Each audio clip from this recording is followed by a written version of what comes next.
But today I am going to try to be your cheerleader. So I'm really excited to hear that you guys are going through the Bible. That's so exciting, and I've talked to Fred a few times about it, and I get his excitement over it. He's loving it, and it's infectious. It's making me more excited about it as well. So um, I don't pretend to be an expert on Isaiah or Jeremiah or Ezekiel, but I'm loving it, and thank you again for the opportunity to get into that. Um, so in being a cheerleader, I wanted to start with a John Wesley quote. He says, "To candid, reasonable men, I am not afraid to reveal what have been the inmost thoughts of my heart. I am a creature of a day, passing through life as an arrow in the air. I am a spirit come from God and returning to God, just hovering over the great gulf till a few moments hence, I am seen no more. I drop into the unchangeable eternity. I want to know one thing, the way to heaven, how to land safe on that happy shore. God himself has condescended to teach the way. For this very end he came from heaven. He has written it down in a book. Oh, give me that book at any price. Give me the book of God. I have it. Here is enough. Here's knowledge enough for me. Let me be a man of one book. Here then I am, far from the busy ways of men. I sat down alone, only God is here. In his presence I open and read his book, that I may find the way to heaven."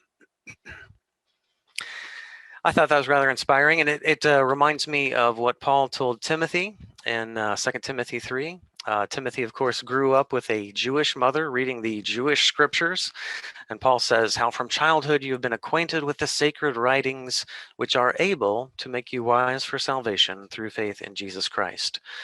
Of course, he's talking about the Old Testament scriptures, and not the least of which is Isaiah. So that's really interesting that those Old Testament scriptures, even though they don't mention Jesus by name, they have Jesus stamped all over them. If you can, yeah, it's been said that the Jesus is in the Old Testament concealed and in the New Testament revealed. So I like to look especially in Isaiah for instances of where Jesus might be. Of course, Isaiah 53 is the most obvious choice. Maybe we'll get to that soon. Now, that quote from John Wesley reminded me, my mother used to warn me. She says, "Now, son, don't become so heavenly minded that you're of no earthly good." And of course, John Wesley's, he's all about, how can I be saved? How can I get to heaven? And that's great. But as you all well know, even though John Wesley and future Methodists were heavenly minded, they were also extremely earthly minded as well. Now, I was studying the history of early Methodism recently, and I was so impressed with this. This is this basically says that it answers the question, a partial answer to the question, why did England not have the equivalent of the French Revolution, the bloody revolution? Why did it have a very moderate, gradual revolution with little, if not any, bloodshed? And one of the answers was Methodism. There's a lot of improvement that was needed in British society and early American society, and that movement helped do that. And so we live in somewhat revolutionary days. So I think this is just all the more fascinating, kind of the best of both worlds. That in turn reminded me, I was like, what's the difference between an evangelical Protestant and a just plain Protestant? And there's four distinctives. Biblicism is one. That's the highest possible view of the Bible. And so I hope that that we can maintain some of that as we look at Isaiah. Also, crucicentrism. That's quite the 25-cent word. It's just evangelicals historically, since the Great Awakenings, have been focused on the fact that Christ died for our sins. We're just all intoxicated by that, and Isaiah actually lends itself well to that. Conversionism or rebirth. It's not, you can't just simply, like maybe the older Protestants did, just give assent to a creed and say, yes, I believe the creed. No, you've got to do more. You've got to believe in Jesus, and it's got to change your life. And then, of course, once your life has been changed in that way, activism. You've got to go, you've got to do, you've got to be. And I know you all know that, but this is something that really came from early Methodism and really flowed into evangelicalism. So I think that's really neat. All right, one of the questions that hit me as I was reading Isaiah, and I'm sure many of you have also felt it too, is just the question of, hey, this was written so long ago. This was like 2,700 years ago. And the audience was two specific tribes. It wasn't even all of Israel. It was just to the tribes of Judah and Benjamin. So what does that have to do with us today? You know? So here's just a few thoughts in no certain order. In the New Testament, there's at least 400 either direct quotations or at least allusions to the book of Isaiah.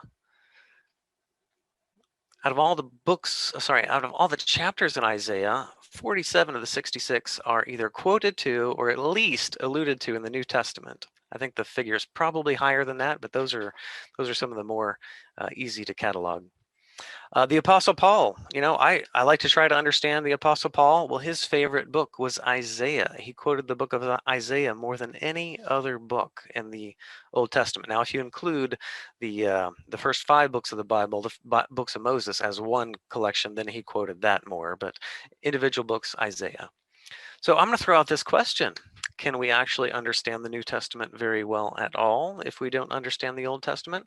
Or to put it a different way, if you haven't really dug into the Old Testament and you've enjoyed the New Testament, but you're wanting to go deeper, a great way to go is the Old Testament. And of course, Isaiah, also Jeremiah is a great way to go. Then to be Captain Obvious here, there's always room for secondary and indirect applications. If something is written, specifically to Judah or Benjamin, we can still, even if it's not addressed directly to us, there's always room to have indirect applications to ourselves. Just a reminder. One of the things that can flavor our view of how relevant it is the controversy of what's the relationship of Israel and the church. I'm not going to try to push for any view here. I'm just going to list 5. The majority view over history is that the church has taken the place of Israel, that Israel forfeited their promises and their covenants, and that the church is basically the new Israel. That's a majority view, but that's been challenged a lot since Israel in 1948 became a nation. Very understandable before 1948 that would be a majority view. After 1948, when Israel is a new, a geopolitical entity, well, that makes everybody question things again, understandably. The opposite, at the other side of the spectrum, is the church and Israel are totally distinct entities. And then that, of course, that view became very popular after 1948, especially. And then there's hybrid views where it's mostly number 1, but there's a little number 2. Yeah, we think the church did replace Israel, but there's still some room for discontinuity between the two. There's another hybrid approach saying, okay, they're different, but there's a lot of continuity between the two. And then, of course, there's a very small minority out there, usually of either Jewish Christians or people who think of themselves as Jewish Christians, even though they're not technically Jewish. Strange thing. They would say that sort of Israel replaces the church is grafted into Israel. So 5 views. Regardless of which view we hold, there's room for application of Isaiah here. So now here's another thing about John Wesley. This is a quote from John Wesley. And this is about early Methodism. Our main doctrines, which include all the rest, are 1, repentance, 2, faith, 3, holiness. The first of these we account as if it were the porch of religion. You're standing on the porch. The next, which is faith, is the door. The third is religion itself, and I really like that. So if you've repented, you're not inside yet. You're on the porch, knocking on the door as if it were. Faith is the door by which we get into. I would say Christ Himself. I think Wesley probably would too. He likes the word religion though, and then holiness is a very large blanket term for what he considers the proper Christian life. The reason I bring that up is this fits perfectly with Isaiah. I'm sure the repentance, the faith, the holiness, that flows all over Isaiah. Hey, interesting coincidence. I apologize if you already went over this, but so I won't spend too much time on this. Isaiah has 66 chapters. The Bible has 66 books. A lot of people have pointed out that there's an interesting mirror between Isaiah and the Bible. Probably just coincidental, but the Old Testament, of course, 39 books, New Testament, 27. Isaiah has an exact same division as well, where this first 39 books seem to focus more on judgment, emphasizing holiness, emphasizing, hey, there's bad news. And then the last 27 books of Isaiah, and similarly, the 27 books of the New Testament, they tend to emphasize the good news. Not nullifying the bad news, not saying that there is no bad news, but that there's great news, and that good news outweighs the bad news. The thing I found myself wanting as I finished Isaiah, I was like, wow, this is a big book, 66 chapters. I can't cram it all into my mind. I can't juggle all those pieces. So my question was, what is the main point of the book? Is there an overarching theme? Can I boil it down? Can I condense it? And I think you can. And so I think that's important, because then we can see all the parts in the light of the whole. I think this is important because in the future, when I go back to Isaiah, I want to be comfortable with it. I want to say, oh yeah, I haven't looked at this in a few months, and I'm just like, wow, okay, I know where I am. This is making sense. And so what's the main point? Well, let me have a little bit of context. So here's a list of the kings of Judah and also the kings of Israel. Remember, there's a bit of a civil war. The kingdom of Israel divided into two halves, the southern kingdom, the northern kingdom. So if you'll notice, the kings of Israel. Hold on, Chris. Are you sharing your screen? I thought I was. I'm not seeing it. Oh, no. Yeah. Let's, can you see anything? Everybody else, nod your head or. Let me try. Oh, sorry about that. That's okay. That's okay. Okay, can Sorry, you see here it we now? go. Can you see it now? I forgot to click one extra button. Okay. My No, apologies. no, this is good. Okay, good, Thank good. you. All right, cool. So thank you for pointing that out. Mhm. Okay, so here's a list of kings. Southern kingdom of Judah, northern kingdom of Israel. So Israel, they've got, let me see if I can pick back up on my notes. All right. And you can still see it? Okay. Yes. Okay, good. I think I'm good. Okay, sorry about that. Technical difficulties. All right, so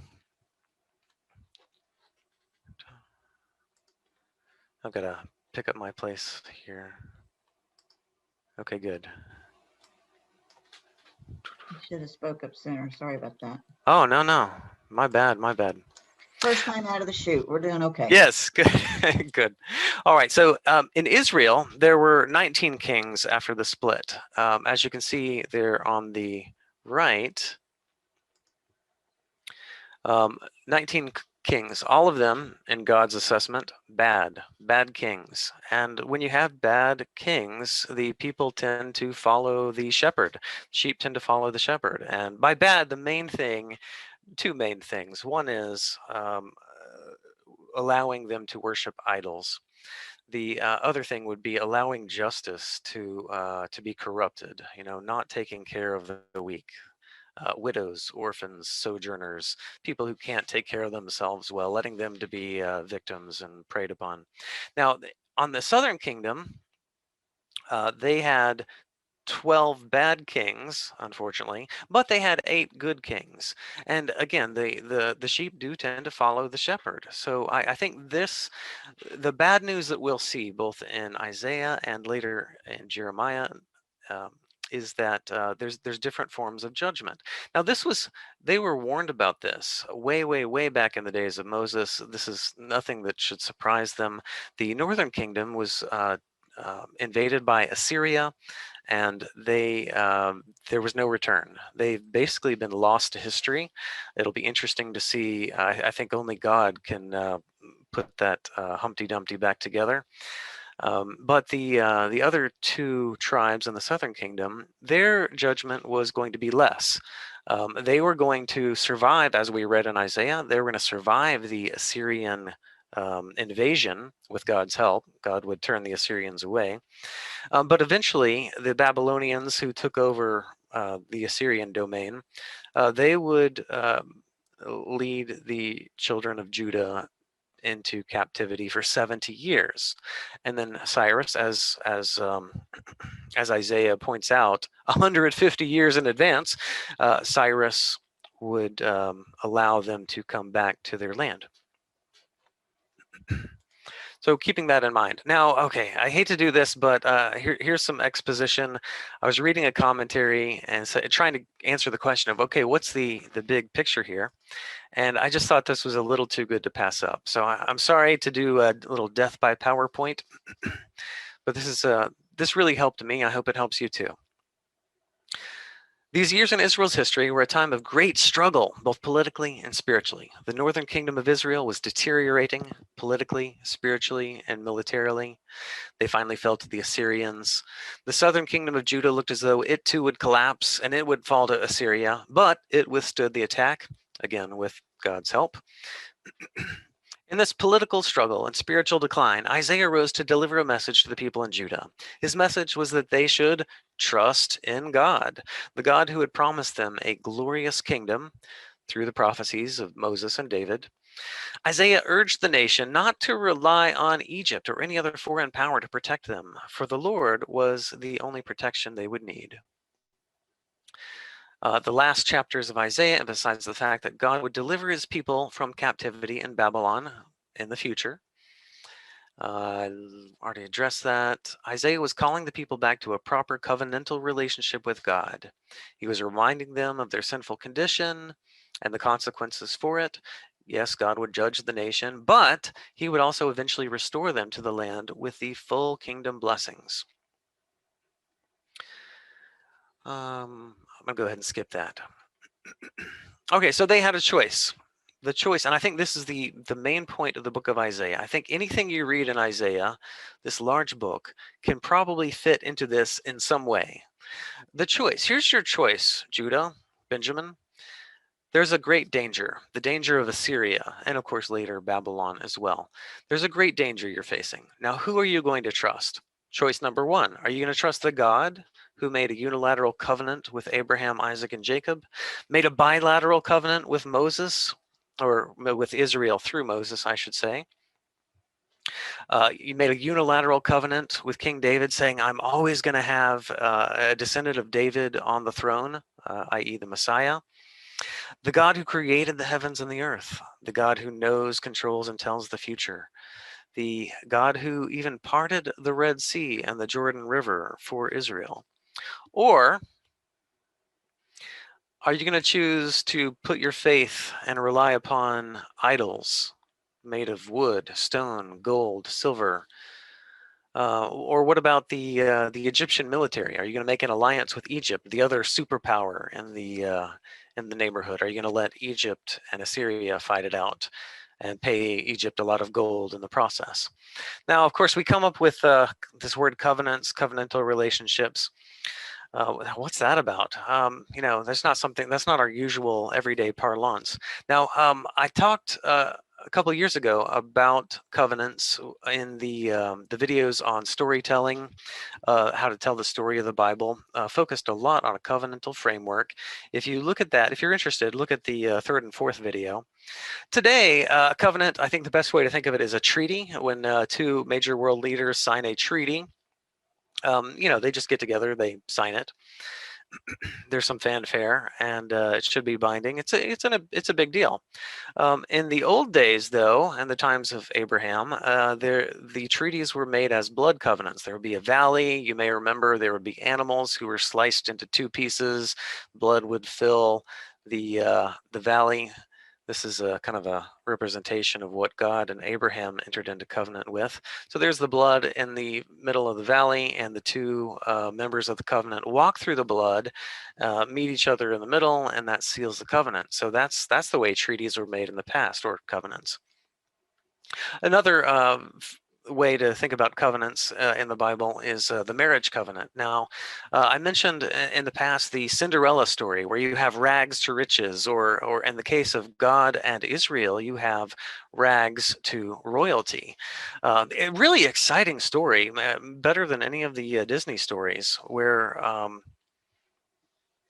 for example, we'll read this later in Ezekiel, where God analogously finds Israel as a young girl who's been cast out. She's in the street, she's bleeding.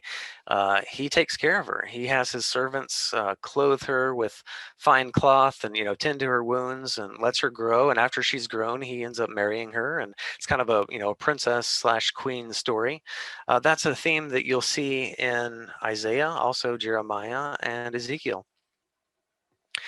Wow, there's some real world stuff in here. Isaiah 50, it talks about certificates of divorce, sending her away, selling her. Oh my goodness, sending her away. But then it also talks about redeeming.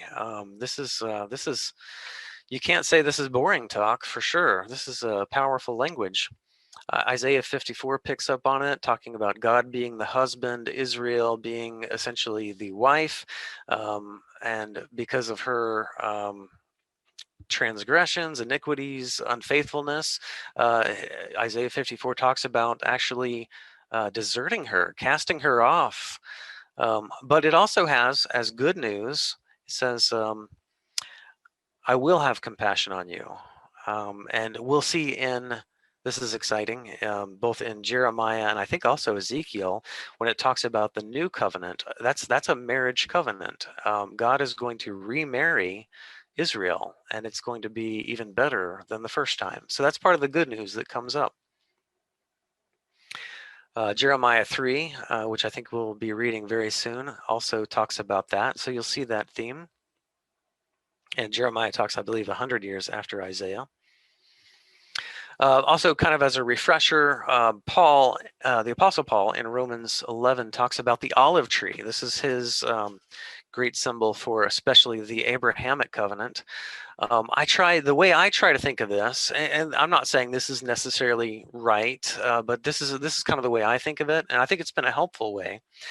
So the roots at the bottom there are basically God's grace, His generosity, mercy, love.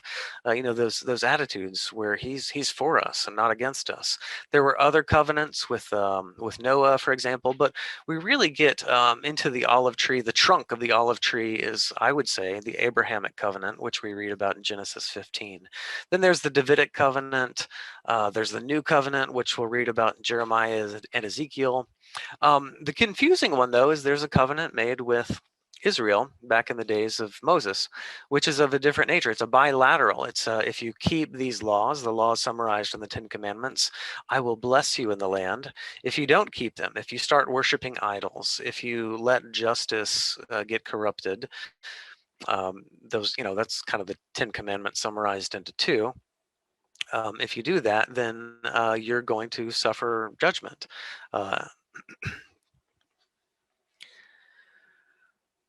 So what's the main point? You have to decide, what are you going to do about the aggressive expansion of Assyria, and how to react as if the captivity in Babylon is judgment?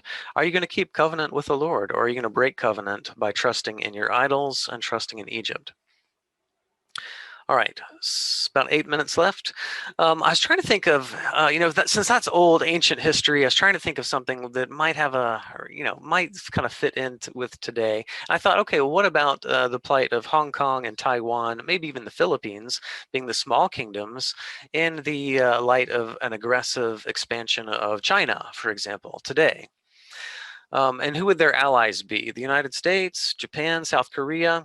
So just to kind of bring it home and make us kind of feel the weight of it. This is kind of what I think Judah was feeling at the time. So go back to year 2000. This is a map of who dominates global trade. Blue is United States, red is China. You can see United States dominated global trade in the year 2000. Jump up to 2018 and you can see China now dominates global trade. And so I think that's kind of a hint that China is on the rise. There's been the shift of power is in the process of happening from the west to the east. A matter of time, presumably. And just as a reminder, here's big China. Here's little Taiwan, which is free. Taiwan is arguably not part of China. Who are their allies? Well, Japan is one they might turn to, South Korea maybe. But wow, just a couple weeks ago, China actually threatened to bomb Japan. If Japan helps Taiwan, they're going to bomb them with nuclear missiles over and over. I kid you not, in the news a couple weeks ago. So that I just bring that up to give you the feel of this may be how Judah was feeling, like they were feeling like Taiwan in the expanse of China. So yeah, wow, taking it seriously. So so Isaiah, his very name in Hebrew means the Lord saves. That's kind of a hint of what they should choose. How do you sum it up? Well, in one word, faith. But what is faith? We all have heard that word a million times, but what is it? We all sort of know but it's such a weird kind of oozy piece of fuzz that's hard to hold in your hand sometimes. Well, I want to offer some synonyms that I found in Isaiah, and I think you'll also find them in Jeremiah and well, really throughout the whole Bible. There's the synonyms for faith, having faith in, hoping in, trusting in, waiting upon. Those who wait upon the Lord shall renew their strength, mount up with wings like eagles. Relying upon, looking to, look to the Lord. Call upon the Lord. Believe in the Lord is obvious one. Take refuge in the Lord. Who are you going to go to for help? Are you going to go to the Lord for help, or are you going to go to Egypt for help? Are you going to go to some idol for help? So those are synonyms for faith. And I love that. To me, it just makes a very rich view of faith. And you can also see it in the book of Kings as well. I'm going to skip that for the sake of time. Maybe I shouldn't. Yeah, 2 Kings 18. Behold, you are now trusting in Egypt. We trust in the Lord our God. When you trust in Egypt for the chariots and horsemen. And then Isaiah 31. Woe to those who go down to Egypt for help. Those who rely on horses, those who trust in chariots because they are many, and in horsemen because they are very strong, but do not look to, another synonym for faith, the Holy One of Israel, or consult the Lord.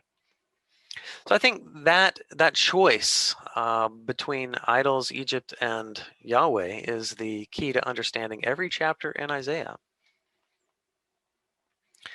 If we want to go deeper, I would say faith always has an object. Like, what is your faith in?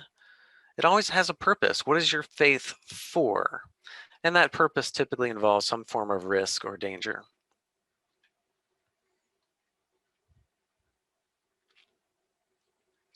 We have faith every day.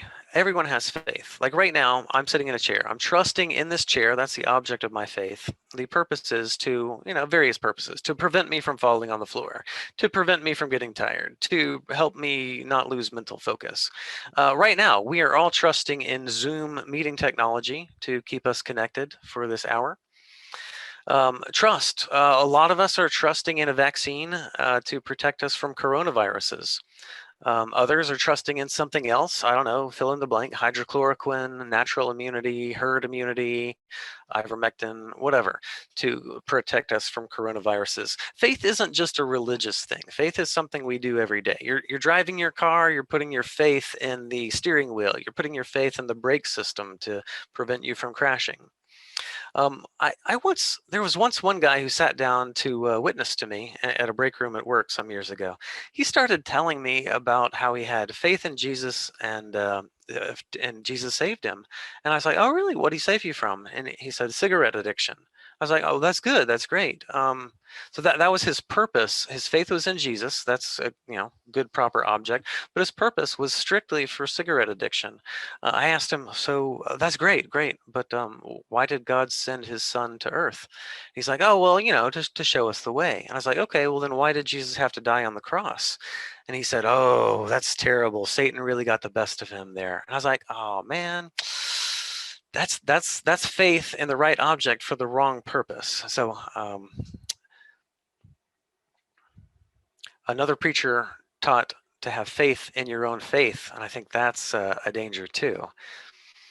Now, when I say faith, I believe in Jesus. Okay, what does that mean? For me, I just wanted to share this with you. It basically means three things. So the object of my faith, Jesus Christ as crucified.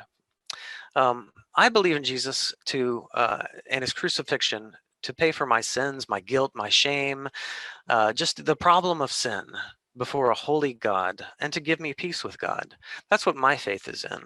Secondarily, since Jesus rose from the dead and is the first fruits of the resurrection, I believe in Jesus to resurrect my body after it dies, to fix my broken body, fix my broken brain and my mind, to fix me and give me eternal life, life that can handle both existence in the heavenly realms and in the new Jerusalem and in the new heavens, the new earth.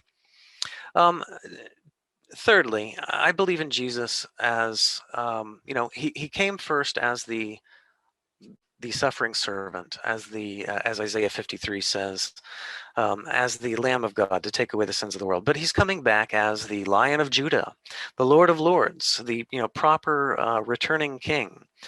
To fix this broken world and to rule the nations. So my faith also extends to say, yes, he's going to fix things in the future. Until then, things are have a lot of room for improvement. I'll leave you with this. I'm going to be meddling a little bit here, I understand, but I'm asking myself this same question. In addition to asking, what is your faith in? I want to also turn it around and say, what are our idols? And I'm gonna stop the sharing, and I tried to find a little, this is the closest thing I could find to idol, a little golden giraffe. Think about what your idols are, and I'll think about mine too. Sorry, I've got a timer going off. Okay. All right, so idols, think about that. Everyone, you're welcome to unmute yourself so that you can answer Chris. Couldn't hear him. We couldn't hear his question. Oh, the question was, yeah, something happened. I got muted somehow. The question was, one, what is your faith in? What's the object of your faith? What's the purpose of your faith? There could be a variety of good answers to that. But also, what are your idols? I have a golden giraffe here. That's all I could find, closest thing I could find to an idol. But, the Apostle Paul says that greed is one common form of idolatry. What are our idols that we might be tempted to put our faith in for the wrong things instead of God? It's a rhetorical question. You can answer it if you want out loud, or you can just think about it. You don't have to answer me. It's just a food for thought.